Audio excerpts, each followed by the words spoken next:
A ver, Emilio, cuéntame un poquito, ¿de qué va el abismo de la esperanza?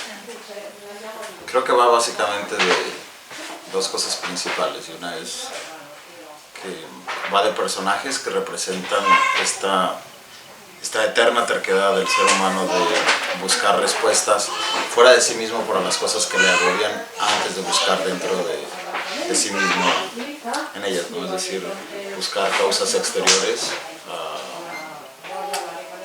a nuestras preocupaciones cuando las preocupaciones vienen desde dentro. Entonces, creo que en esta búsqueda inconsciente e incesante del afuera antes que del dentro, podemos identificar, podríamos tal vez identificar las causas originales de la soledad de nuestros días. Es un poco entonces controversia, ¿no? Porque no deja de ser un título donde aparece la palabra abismo y la palabra esperanza.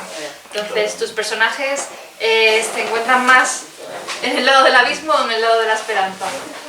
Yo creo que para mí, como pauta filosófica, y creo que la puedo traspolar a todos los personajes, es que la esperanza en sí misma conduce a un abismo, porque la esperanza es la convicción de que existe un orden fuera por encima de nosotros mismos y que en ese orden todas las cosas que nos llevan a una tribulación se van a terminar resolviendo por sí mismas, ¿no?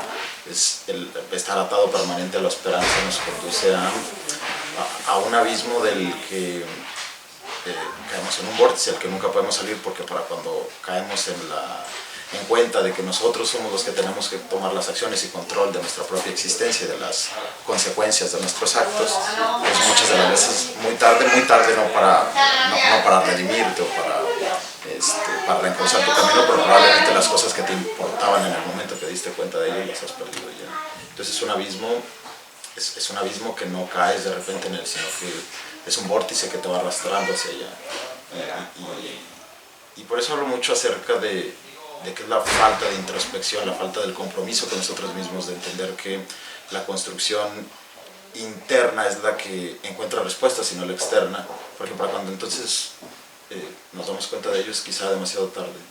Entonces, para mí eso es, la esperanza es una antesala del abismo, eso es justamente. Es como buscar algo, una fe, algo por lo que nosotros nos agarramos y al final vamos a caer en, no sé, es un pensamiento un poco pesimista, ¿no? La fe es vecina de la esperanza, yo creo, ¿sí? ¿no? Es insisto, la convicción absoluta de que las respuestas están fuera y no dentro, de que o dependemos del destino, o dependemos de una fuerza superior, o dependemos del orden automático del universo, por encima de la acción y de la convicción, mientras que la convicción nos lleva a tomar las decisiones y las riendas de nuestra vida, la fe y la esperanza se la cede a alguien más, ya sea que sea a los elementos o una fuerza superior. Perdón, me dio un poco de alergia. Ay, pobre. Y es justo eso, la fe y la esperanza son fuerzas vecinas que coexisten en contraposición de la acción y la convicción. ¿Y este libro, esta novela, te surgió de repente o te marcó un momento en tu vida que dijiste tengo que escribirla porque tengo que plasmar en una novela algo que me ha sucedido? No un momento per se, pero creo que es una suma de momentos. Primero, es que todas las historias que aparecen aquí, todas, incluso las más pequeñas en las menciones satelitales de ejemplos que pasan durante el libro, todas han ocurrido y todas yo se las he escuchado ocurrir a alguien más, ya sea por relato o que he sido testigo tercero de ellas. Y en el tiempo las he ido escribiendo y llegué a la conclusión de que había cosas comunes que las enlazaban unas con otras, y era justo eso, ¿no? Que veían una fuerza externa a ellos mismos a la que asumían debían ceder el control de sus propias vidas, exactamente, que los conducía después a tomar decisiones que no siempre iban en el mejor propósito de sus destinos. Y me pareció muy curioso cómo podemos identificar estos elementos comunes en todas las vidas, aunque sean muy pequeñitos, y cómo puedes ver las tragedias desde afuera con estos elementos comunes.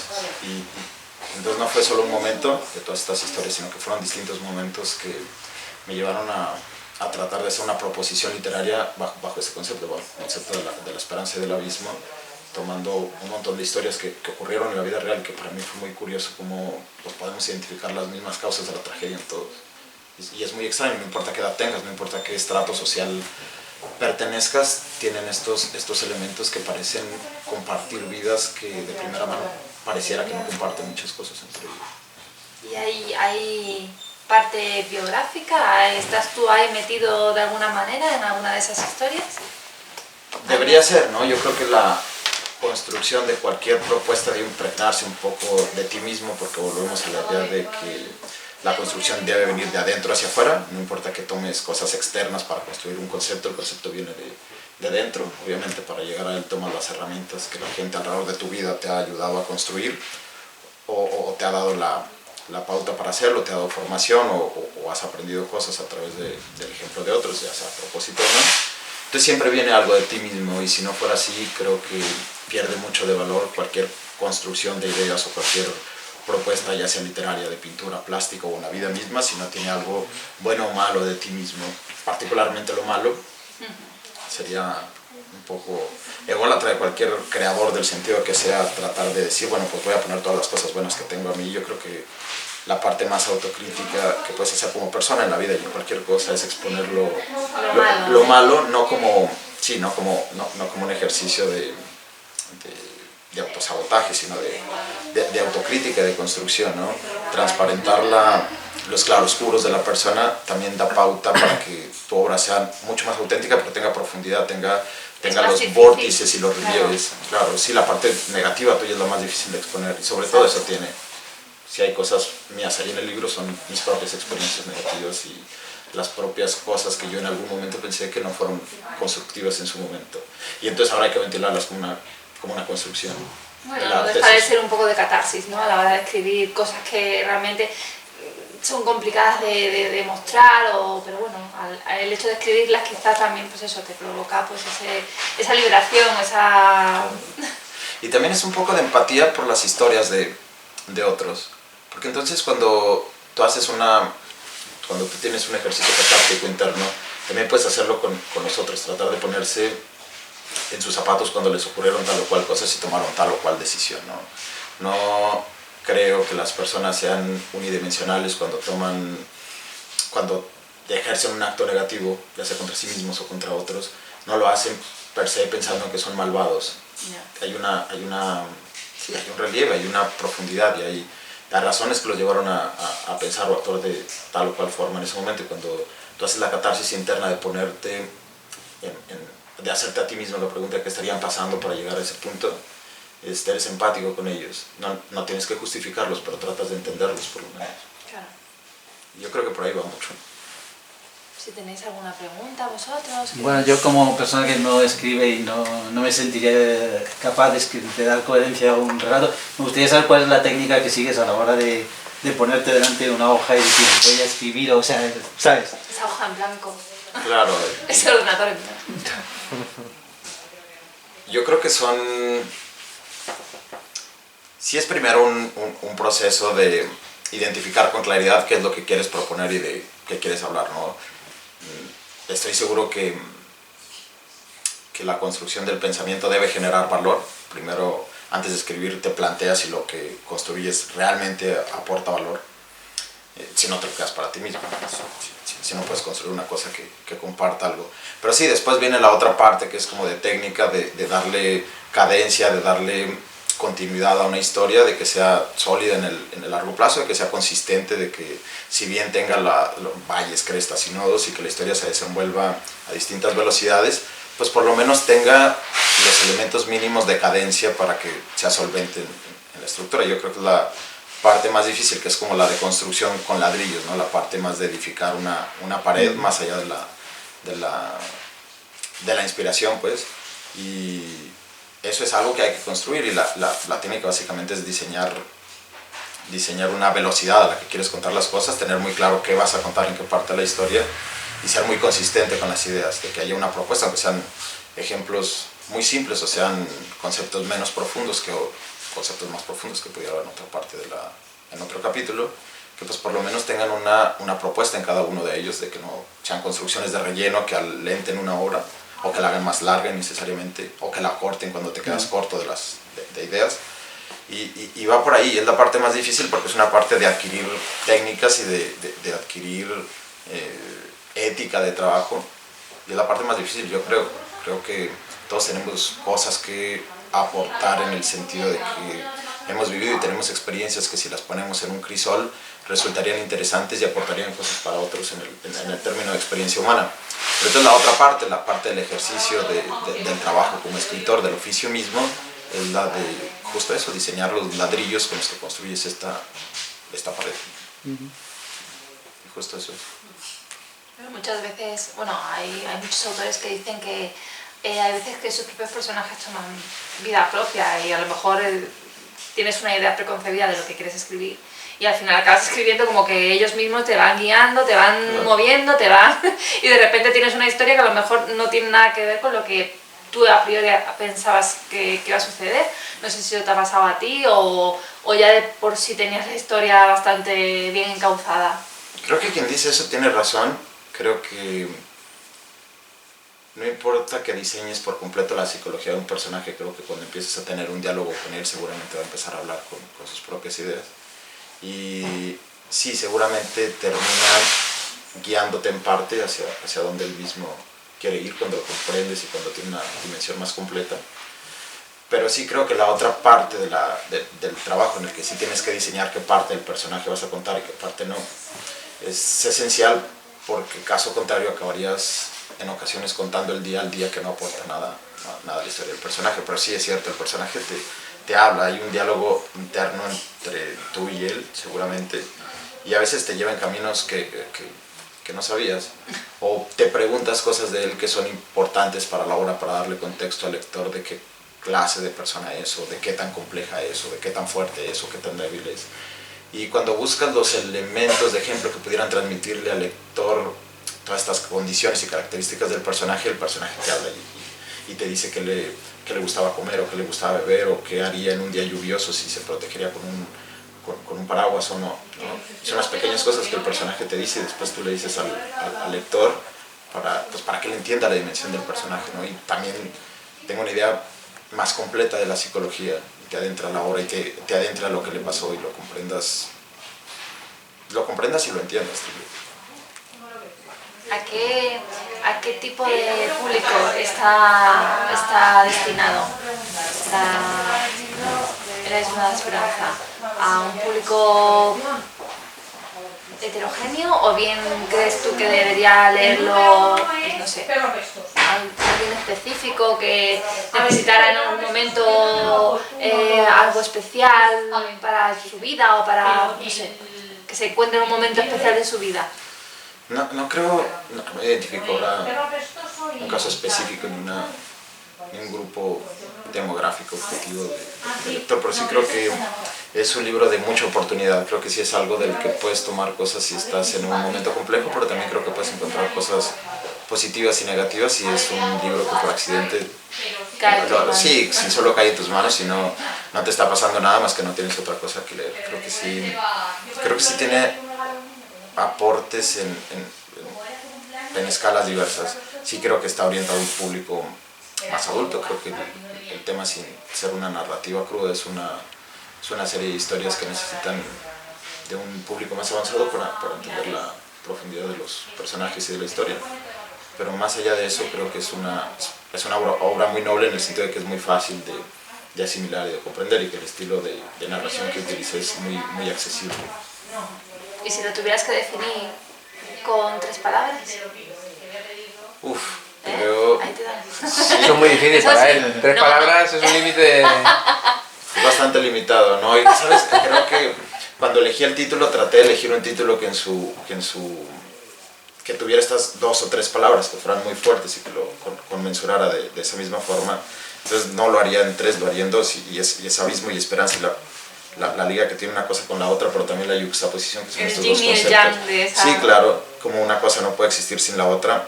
Y si hubiera una tercera, podría estar relacionada justo con la acción, como un concepto ajeno a estas dos, ¿no? Que existe en nuestro plano y que significa completamente lo opuesto de lo que trato de transmitir aquí. Tal vez serían esas tres.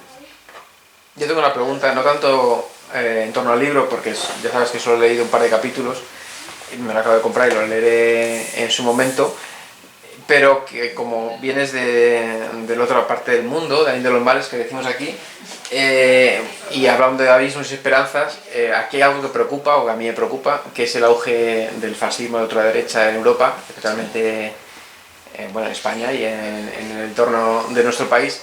Y quería ver cómo lo ves tú desde México, si en México pasa un fenómeno parecido, porque yo veo que hay esta tendencia en toda Europa, y quería ver tu opinión sobre lo que está pasando en México en torno a la ultraderecha y el fascismo, si es que se da este caso en México.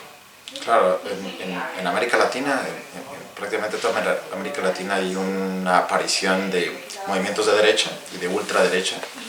Creo que comparte una base fundamental de pensamiento con la ultraderecha en Europa.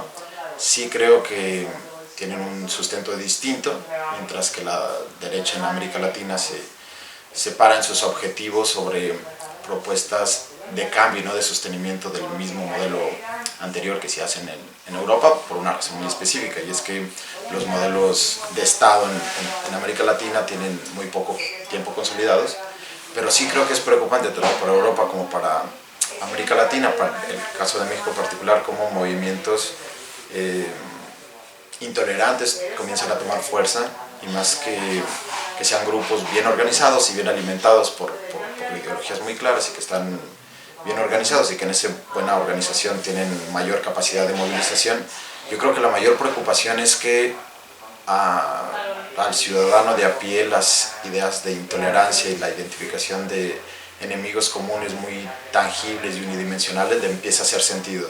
Yo creo que entonces la preocupación comienza a ser que para mí hay que identificar cuáles son las causas fundamentales que al ciudadano de a pie le llevan a que estos movimientos le hagan sentido, ¿no? Cómo odiar a un grupo en particular, cómo volver a políticas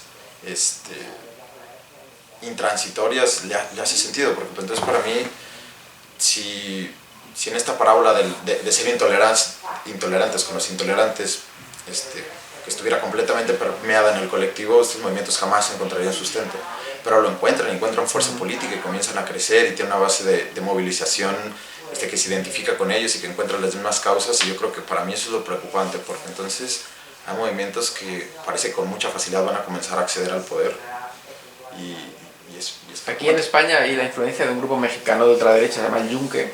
No sé qué rol juega en la política mexicana o cuán fuerte es en México.